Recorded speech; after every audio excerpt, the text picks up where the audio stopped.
బెల్లంతో వండింది పాయసమే, పంచదారతో వండింది పాయసమే. ఒకటి తెల్లగా ఉంది, ఒకటి నల్లగా ఉంది, రెండిటి రుచి తీపి.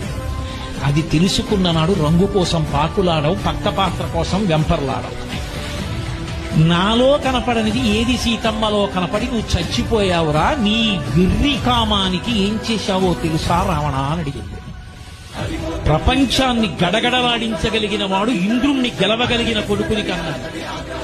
నీ కామానికి పరకాంతని తెచ్చి కొడుకుని యుద్ధానికి పంపి చంపేశావు. నా కొడుకుని, నీ తమ్ముణ్ణి చంపేశావు, కుంభకర్ణుణ్ణి.